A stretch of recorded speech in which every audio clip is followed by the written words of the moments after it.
Welcome. I'm Matthew Phelps, co-author of the Turning to God's Word Bible study, The United Kingdom of Israel, Foreshadowing the Reign of Christ the King. Today we'll be talking about Lesson 7 of that study, which covers the first book of Samuel, chapter 20, verse 1, through chapter 22, verse 23. So where we left off at the end of Lesson 6, there has been ongoing tension between David and Saul. Jonathan intervened and talked to his father Saul, who then said, "Oh no, I promise, I won't kill him," and then almost immediately, once again, tried to kill him. Saul's daughter then, David's wife, then helped David escape, and David was able to make good his escape, and Saul sent people after David yet again to kill him. So, where we left off, Saul seems very intent on the idea of killing David. As we enter this lesson, David continues to flee and eventually finds Jonathan again to continue to, seems like, to feel out his situation with Saul. Because although Saul wants to kill David and Jonathan is Saul's presumed heir, Jonathan does not want to kill David. In fact, they are extremely good friends, and they have bonded over their mutual desire to love and to serve God, and the fact that they're both really good in combat. Before David came on the scene, Jonathan was also responsible for some pretty significant military achievements, certainly outstripping anything his father ever did. So they have a lot in common, and they're extremely good friends. So David goes to Jonathan here and says, "What's up? We just did this last chapter, and you told me your dad wasn't going to kill me, and now we're back here again, and he was trying to kill me anyway. I think he's seriously going to kill me, and that my life is hanging on by a thread here." And Jonathan then says, "Okay, let's find out. I have a plan." And we're together, they hatch this plan. That is, David will not be at dinner on a few days that are expected, and then if Saul gets mad, it's because he was hoping to use the occasion to kill David, and David won't be there, so he'll be frustrated that he can't, and he'll assume that Jonathan, rightly so, helped David escape. And so if that happens, then they work out a signal by which Jonathan can communicate. So the exact details of the plot, less important than the general idea. Jonathan is acting to help David against his own interests and the desires of his father, because he and David are incredibly close, and he prefers serving the Lord to the increasingly irrational behavior of his father. So, Jonathan and David have worked out their plan regarding how they're going to find out if Saul still is intending to kill David, which frankly seems a little unnecessary at this point, considering the recent track record of Saul repeatedly trying to kill David, but it's good to be sure, and they're exhibiting some prudence here. So in this section they work out, so Jonathan is going to be at the dinner, and he'll be the one with the information of, is Saul wanting to kill David or not? So the important next step of the plan is, how does David find out what the answer to that is? So here in this section they work out the signal wherein Jonathan doesn't have to go and meet David again and tell him the results, but he can communicate somewhat more subtly the results of what's been learned, so that David can know whether he's safe to come in and say, "Oh yeah, I got back from offering that sacrifice with my family, that is what I said I was doing," or whether he should take off running again. So we have a signal worked out. So David and Jonathan have worked out their plan. Now it's time for execution.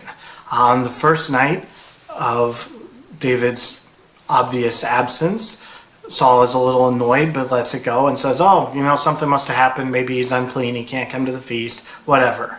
And I was anticipated in their plan that it would take more than one night. Second day, however, Saul is way less happy and is in fact angry at David's absence, which is the sign they were looking for, that he still wants to go after and to attempt to keep killing David, or keep attempting to kill David. So there's a signal we've been looking for, and now I get to learn a little bit more about Saul's state of mind by his reaction. He's angry, and whom does he accuse? Not David, but Jonathan, which both seems a little unhinged and irrational, and is also extremely accurate. Jonathan has been helping David get away, and he blames him and says, you've sided with him against me and your interests, and you like him better than me, and what are you doing? Don't you know better? And Jonathan's counterpoint, very effective, is, but he hasn't done anything wrong. You shouldn't be trying to kill him. He's only done good by you, and you're only doing bad by him. And basically the implicit thing is, I want no part of that because I'm not a jerk like you are.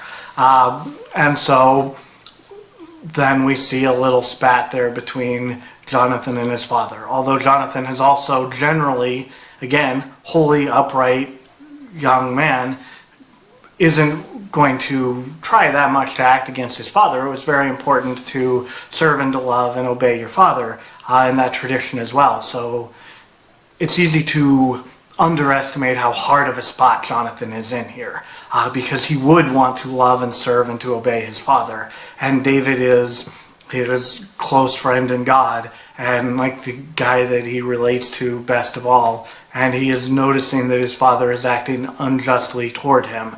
And so this would not have been an easy thing for him to do, and we'll see that he continues to be torn by that conflict throughout his lifetime, and to have to try to reconcile that. But here, he helps David get away, which in context of the text seems like exactly the right thing to do. So Jonathan has just learned the critical piece of information, although not surprising, that Saul is continuing to want to kill David. And now, per the prearranged signal, he goes out into the field, shoots some arrows, and then in response to where the arrows are, gives the person that he is a prince after all, he has people to fetch his arrows for him, gives the young kid whose job it is to fetch the arrows the instruction that to David means you should really take off. And then emphasizes further, seemingly to the kid, but actually to David, no, you should make all haste when you're doing this. You should really take off. So, the signal has been sent, the kid comes back. Keep in mind, this whole signal seemed like it was set up so that the two of them would not actually have to encounter one another lest they be seen together. And then Jonathan sends the kid away with his weapons back to town, and then they still say goodbye to one another, which I think shows they're not being uncautious. They know they're alone, and they had the pretext to get out there. It's not like they're being irrational or by any stretch, but it does show how much these two like each other, that they wanted to make sure to actually say goodbye to one another as well. So David comes out, they greet/say farewell to one another, and a very interesting thing happens right at the end of this, where they express their covenant with God, their deep friendship and the union of that, where they bind their descendants together. And as we see the kingdom develop and then divide, we will see as Judah breaks off and is the southern kingdom, the Benjamin, the tribe of Jonathan, is also an assumed part of Judah. And so we'll see that these peoples do in fact join together in perpetuity, and this is an example and an instance of that being established. The instance of that being established. So this has great bearing on the future, this relationship that David and Jonathan have formed.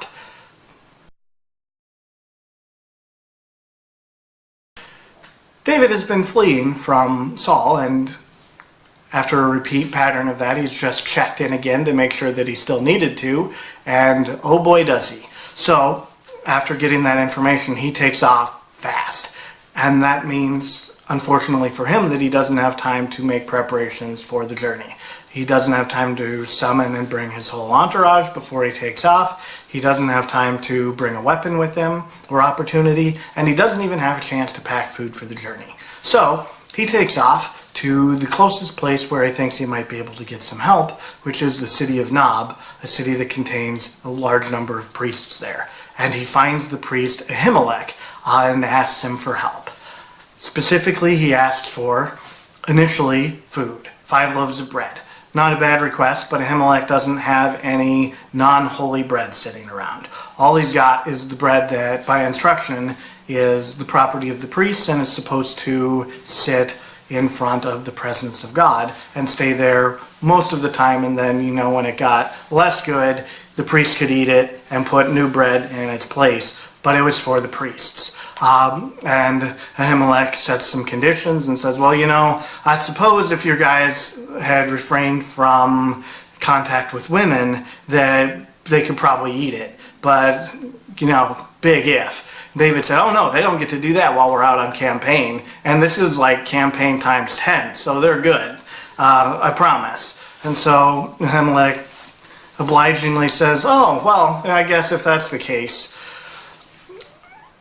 Also worth noting, as David comes in, he justifies his actions by saying, oh, hey, Ahimelech, I'm on a secret mission from the king. That's why I'm in haste. But Ahimelech's not a stupid guy. They have to both know that this is a pretext. And it gives Ahimelech cover if he were to get called in to account for his actions. But dude's not carrying a weapon, the greatest military commander of their people, on a mission where, as we'll see, he actually thinks he needs a weapon and doesn't have one. This gets increasingly sketchy. Ahimelech probably has some idea what he's doing. But he gives David 5 loaves of holy bread and says, great. And then we cut to, they're not alone. We see that there is an Edomite present. The Edomites descended from Abraham, but not from Jacob. They would have been descended from the line of Esau, Jacob's brother, which is important in terms of their relationship with priests, as we'll visit again slightly later in this lesson, because they are not in the line in which the priesthood was established. So that God, yes, priests, Levites, tribes, that's all from Jacob. They would have split off before we got to that point. But there he is anyway, and he observes this interaction.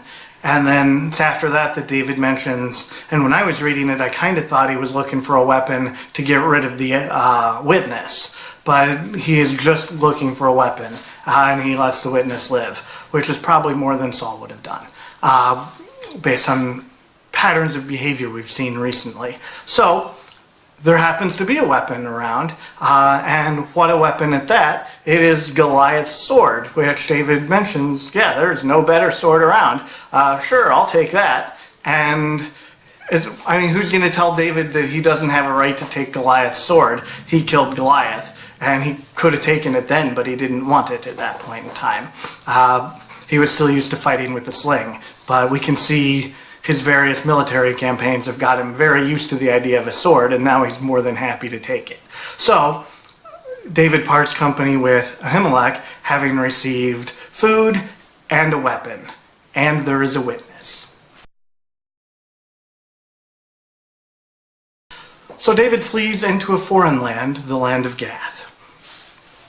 And there he is initially well received, although political tensions definitely exist between Israel and all of their neighbors, with their general idea of divine right and that they should be able to murder all of their neighbors and take all of their land, necessarily over time strains political relationships. So David arrives and then is initially perceived to be the king of Israel, which, in light of the political situation, may be a dangerous situation. It also shows how much better David's PR team is than Saul's. We see again the repetition of that song. Saul has slain his thousands, David his 10,000s. He's the one people have heard of. They assume he's king. And depending on how you define that, could be that they're right. He is the anointed king of Israel. But David, noticing that this is going on, shrewdly senses a great deal of danger to his person, as people are talking about taking him to the king of Gath. And so, at that point, he opts to pull a Hamlet. If you remember Shakespeare's play Hamlet, Hamlet likewise senses extreme danger to his person due to unfortunate political realities having to do with the power struggle, and decides to play crazy to buy himself some time to regroup and to plot his revenge and to kind of deflect too much attention from him, which is exactly what David does here. He decides to act crazy. So he lets spit dribble down his mouth into his beard. He starts talking nonsense, and when he's brought before the king of Gath, the king doesn't say, "Oh, David, yeah, I've been meaning to kill the king of Israel, and here you are. Good, let's do that." Instead, he says, "Why did you bring me this madman? We already have plenty of those. I don't need more," and sends him on his way. And so that is how David, using his cunning, is able to escape once again from mortal danger. So David once again is forced to flee to save his life, which he does.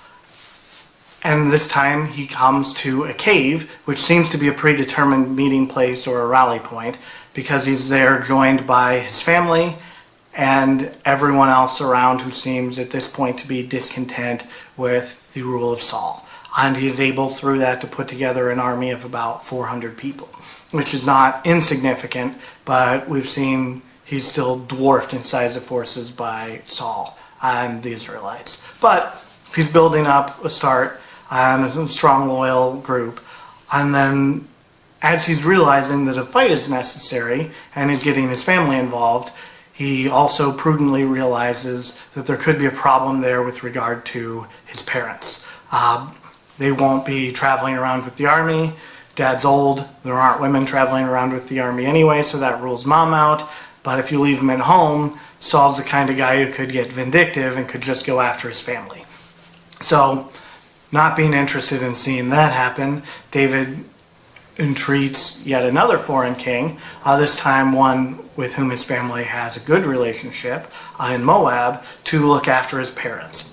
And he's sitting around the stronghold, presumably thinking that he's safe and that it's a good place to plan his next move, while he has a brief moment when he doesn't have to be constantly running. And who does he meet but a prophet, Gad, who says, "Yeah, you know how you think it would be nice to sit here for a while and figure out what's going on and not be running all the time? Yeah, you should keep running." And David, if you try to relate to how he would feel right now, has to be extremely exacerbated by this idea of, but I finally had a temporary moment to catch my breath, and all the things we do when we hear God telling us to do something that is not a thing we were going to do anyway. But God, here are all the reasons I wasn't going to do that anyway. We don't see any of that here from David. We see what the relationship of a king and a prophet should be. Gad says go, David goes. There's no conversation, there's no evidence that he even asked for an explanation of why. He just went. And he took his people with him. This is how the king is supposed to respond to a prophet, and this is also how we as Christians are supposed to act in faith. That faith is absolute trust in God, that what he is telling us is best, and not needing to understand why or where something goes, just trusting that it is the best thing and acting accordingly. So, we see why David is the guy who gets to be king now. So, David continues to run, and at this point his activities are causing some rumors to spread, which get back to Saul. Saul is not so happy that he has not gotten much information at all about what's going on with David, and he accuses his fellow tribemates, the Benjaminites. Why them specifically? Specifically because they have the most to gain from Saul staying king over David. Saul's point is, I'm going to give offices and power and important things to the people who follow me, and those are going to come first and foremost to my fellow tribemates, that being all of you, so you all need to act in your best interest and tell me what's going on with David. None of you even bothered to tell me that my own son was apparently in cahoots with him. Seriously, guys, we need some better information here if you want to hold on to your jobs here. So, not a bad point on Saul's part. He kind of, based on how things have been running and how much they've all kind of flocked him as sycophants anyway, it's a really decent point, actually, that they need to do their part as well. And you can see why he's frustrated if it's directed toward a bad end. His staff isn't exactly keeping up their part of the deal. But apparently where this conversation is being had, Doeg the Edomite, who is the witness to David's encounter with Ahimelech, when he hears talk of power and responsibility and wealth being thrown around, raises his hand and said, "Oh, I remember something. You know, now that you mention it, the other day I saw David in Nob and he was being helped by a priest. So you should probably talk to the priest. You know, his name is Ahimelech. You should go ask him." And then the implied, "So what do I get?" And again, important note, because Edomite wouldn't care about the fate of priests, because even if they served the same God that the Israelites do, they parted ways before the priesthood was established. So he would have no religious foundation in his tradition for caring about the priesthood.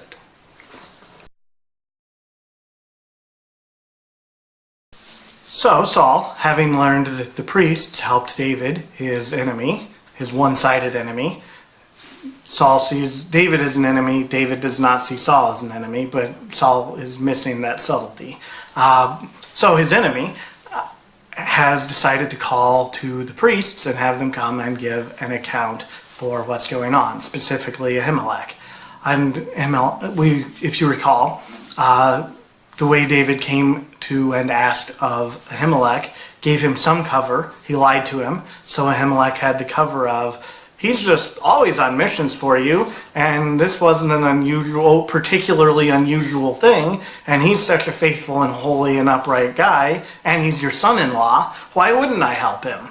is Ahimelech's response. He makes full use of the cover that David provided him, but Saul does not seem to care, and says, "Yeah, that's great, but you and your whole family need to die." Great, awesome kingly behavior. Because Ahimelech's point, "I didn't do anything wrong," seems way more valid than Saul's point, "I'm not even going to argue with you, I'm going to kill you." That is the justice of Saul the king at this point. He's not judging on merit or foundation, he is killing because he wants to, because people helped his enemy, whether they were in the right or the wrong. The right is defined by him and not by God, is the big thing that we see here. But in evidence of the fact that the people have not necessarily gone as crazy yet as their king, all of the sycophants surrounding him refuse to do the dirty work.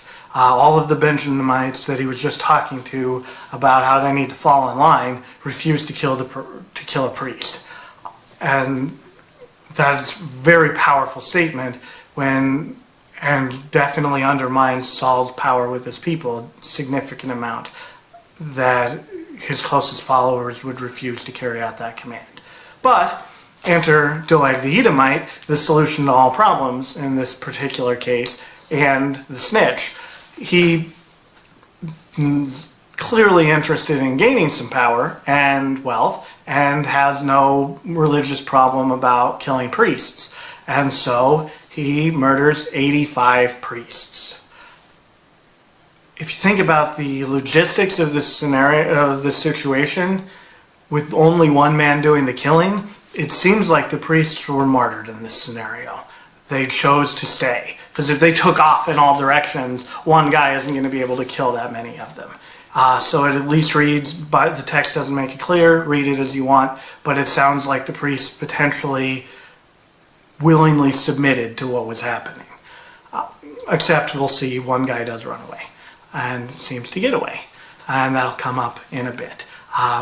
So now then, as if that insult was not bad enough, Saul proceeds to do something that earlier he refused to do on God's command, and now does in contradiction to God's command to God's priests, which is he puts them under the ban. So he not only kills the priests, but he goes into the city and he kills their wives, their children. He murders all the livestock. He destroys everything completely. which he was really more than happy to not necessarily do earlier. And now that it's people who pissed him off, not God off, but him, again, he is setting his own justice now, his own rules. This is when he has shown he's not willing to follow the rules of God. He has decided that he can set rules at the level of the rules of God. He is coming very close to making himself God, and forgetting that as king, his job is not to be God, but to serve God in the place of God. Huge fundamental misunderstanding, and we can see clearly coming to fruition here what Samuel saw when he said he would never talk to Saul again, and was not interested in doing anything with him anymore. We've seen Saul's madness or insecurity or whatever it is that's just corrupted him more and more over time with power, coming to great fruition here as he acts in direct opposition not only to David but to God. Saul has just gone from murdering Philistines to murdering priests. Not a good step in the right direction, morally or even career-wise if you think about it.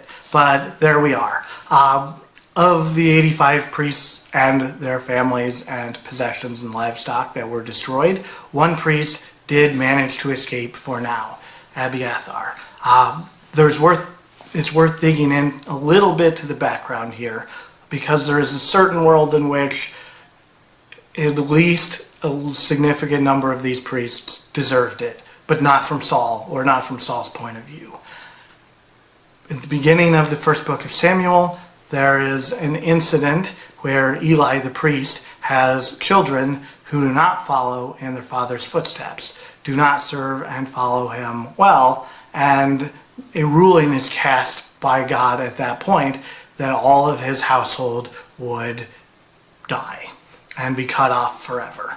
These priests are in that line. So God's justice is sort of executed, but done in an unjust way by Saul, so it's kind of a weird situation in terms of where does God stand, but we know Saul didn't have the right to do that of his own volition.